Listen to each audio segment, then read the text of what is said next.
It all started with a neon yellow violation notice slapped on my front door, a garish declaration of war from the HOA. I never imagined a petty rule could ignite such a firestorm. But when they towed my 3 cars and slapped me with outrageous fines, they had no clue who they were messing with.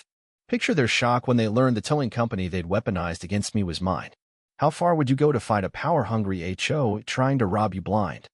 I'm Mike Reynolds, a guy who thought he'd settled into a quiet suburban life with my wife, Sarah, a nurse, and our college-age daughter, Chloe. Our driveway held 3 cars, Sarah's Lexus RX, my Mustang GT, and Chloe's Toyota Corolla Clean, registered, parked neatly on our property. Then that notice appeared, screaming excessive vehicles violation, $500 fine. Immediate action required. My blood boiled as I read the fine print. The HOA, led by the insufferable Patricia Hayes, had decided 3 cars in a driveway was a crime against their precious neighborhood aesthetics. A new rule, Bylaw 12C, capped driveways at 2 vehicles, with extras banished to the garage. Our garage? Packed with Sarah's medical supplies and my tools. Fitting 3 cars in there was a fantasy. Sarah was sipping coffee in the kitchen when I stormed in, waving the notice. "Patricia's at it again," I growled. Patricia, our HOA president, was a neighborhood legend for all the wrong renaissance control freak with a fake smile and a clipboard she wielded like a guillotine. She lived 3 houses down, her lawn manicured to obsession, her ego bloated by the power to fine anyone who dared defy her. Sarah frowned. 3 cars? That's excessive. Didn't they say last year driveways were fine if we weren't blocking sidewalks? She was right. This reeked of a personal vendetta. Chloe shuffled in, yawning. "What's the deal?" I handed her the notice. Her eyes widened. "My Corolla's a problem now?"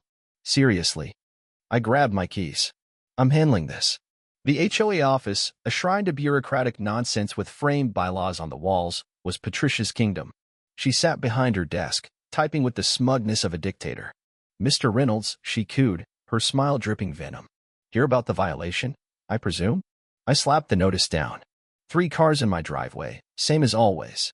Why's it a problem now? She leaned back. The revised bylaws prioritize visual harmony. 3 cars create clutter. I laughed bitterly. Clutter? They're cleaner than your soul, Patricia. Her lips pursed. Rules are rules. You can appeal for a $250 non-refundable fee. My jaw clenched.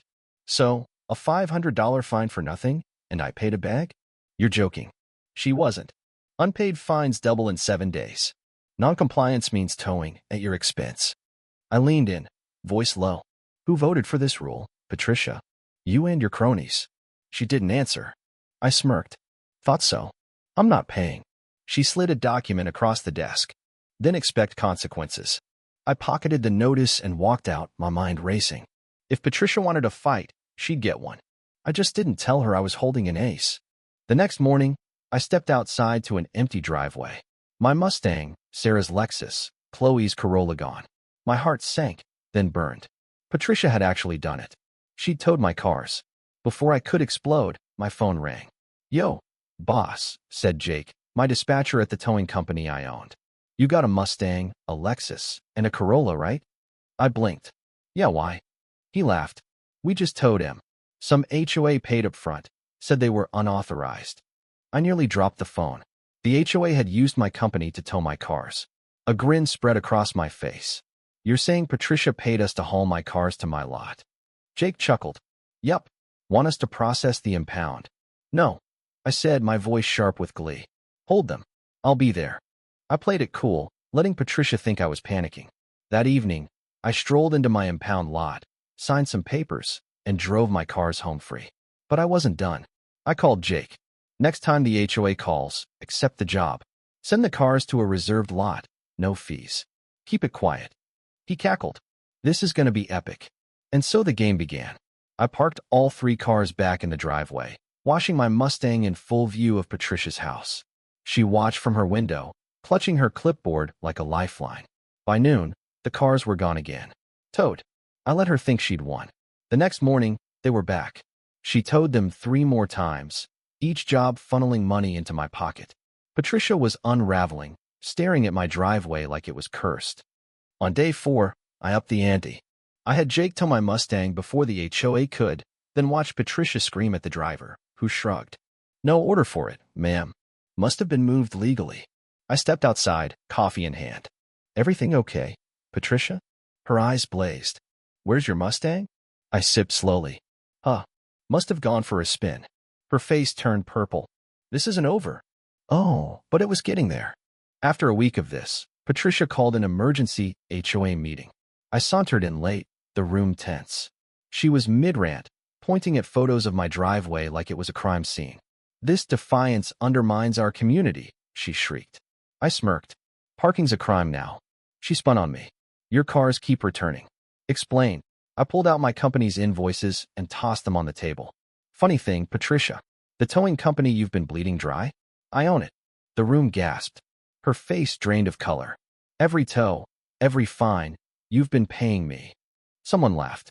Patricia stammered. This is a scam. I tilted my head. You called us. Not my fault you're bad at bullying. I thought that'd be the end, but Patricia was desperate. She hit me with a $3,000 fine for repeat violations, threatening liens on my house. Then, at 2:47 a.m., my security cameras caught her creeping into my driveway. Put up, she keyed my Mustang and smashed the passenger window with a brick, smirking as she fled. I laughed out loud. She'd lost it. I backed up the footage, called the cops, my insurance, and the local news. By noon, officers were inspecting the damage. This is her, right? Patricia Hayes, one asked, watching the video. Yup, I said. Open and shut.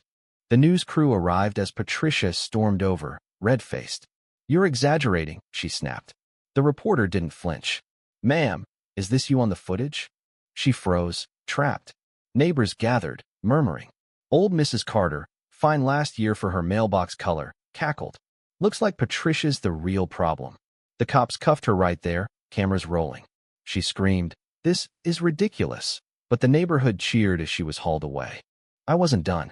Patricia was the face of the HOA's tyranny, but the board had enabled her. I demanded a financial audit, citing my rights as a homeowner. They stonewalled, so I sued for fraud, mismanagement, everything. The subpoena forced their books open, and it was worse than I'd imagined. Over $90,000 embezzled. Fake invoices, non-existent vendors, fines funneled to Patricia's account. I leaked the report to every homeowner, the news, and the state. At the next meeting, the room roared with outrage. She robbed us, one neighbor yelled. I held up the documents. This board stole your money.